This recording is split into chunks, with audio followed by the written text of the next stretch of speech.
গেল রাত থেকে বৃষ্টিপাত ও পাহাড়ি ঢল হওয়ায় সুনামগঞ্জে পানি কমতে শুরু করেছে। তবে সিলেট অংশে সুরমা কুশিয়ারা নদীর 3টি পয়েন্টে পানি বিপদসীমার উপর দিয়ে বইছে। এই মুহূর্তে সিলেটে আছেন রিপোর্টার উজ্জ্বল চক্রবর্তী ও সুনামগঞ্জে আছেন হিমাদ্রি শেখর ভদ্র। প্রথমে যাচ্ছে উজ্জ্বলের কাছে। উজ্জ্বল,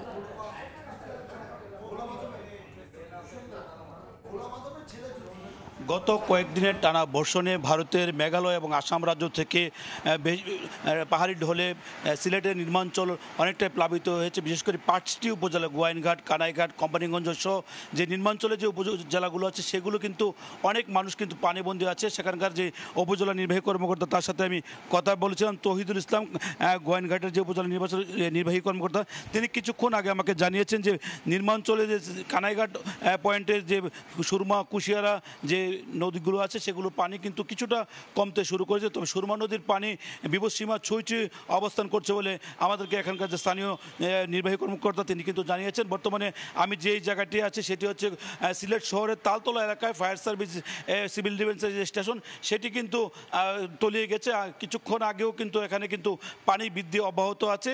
তেমনিভাবে আমরা কথা বলেছিলাম বিভিন্ন উপজেলা নির্বাহী কর্মকর্তাদের সাথে, তারা বলছেন যে বিপদসীমার ছুঁই কোথাও কোথাও বিপদসীমা অতিক্রম, সেভাবে কিন্তু উজান থেকে নেমে আসা পাহাড়ি ঢলে কিন্তু নির্মাঞ্চল একের পর এক প্লাবিত হচ্ছে, পানিবন্দী হয়ে পড়েছে প্রায় 1 থেকে 2 লক্ষাধিক মানুষ। এখন পর্যন্ত উপজেলা প্রশাসনের পক্ষ থেকে শুকনো খাবার, চিরা, মুড়ি এবং চাল সহ বিভিন্ন ত্রাণ সামগ্রী দেওয়া হচ্ছে। কিছুক্ষণ আগে আমি গোয়াইনঘাট উপজেলার যে নির্বাহী কর্মকর্তা তৌফিকুল ইসলাম তার সাথে কথা বললাম। তিনি বলছেন প্রত্যেকটি ইউনিয়নে 3 টন করে চাল বরাদ্দ করা হয়েছে এবং শুকনো খাবার দেওয়া হচ্ছে। তেমনিভাবে যারা পানিবন্দী মানুষ আছে এখন পর্যন্ত সরকারের পক্ষ থেকে সার্বিকভাবে খোঁজখবর নেওয়া হচ্ছে, কোথাও যেন কেউ যেন দুর্ভোগে না থাকেন সেটি কিন্তু তারা নিশ্চিত করছেন। এবং তারা বলছেন যে বিভিন্ন স্থানে কিন্তু আশ্রয়কেন্দ্র প্রস্তুত রয়েছে। যারা বিভিন্ন এলাকায় পানিবন্দী আছেন তাদেরকে আশ্রয়কেন্দ্রে নিয়ে আসা হবে এবং কোথাও যে পানিবন্দী মানুষের যারা বিভিন্ন জায়গাতে অবস্থান করছেন তাদেরকে কিন্তু উদ্ধার করে নিয়ে আসছে এবং সেই সাথে কিন্তু সেনাবাহিনী বিভিন্ন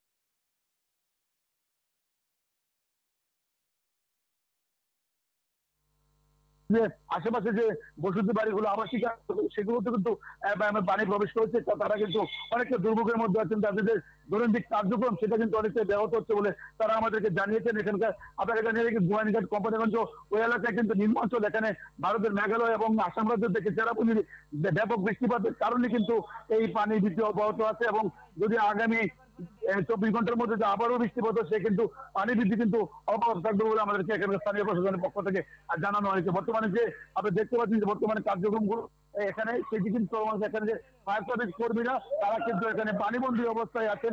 সার্বিকভাবে আমাদের সিলেটের যে বন্যা পরিস্থিতি সেটা এই ছিল আমার কাছে। আমি এখন যাচ্ছি। আমরা সরাসরি যুক্ত ছিলাম সিলেট থেকে।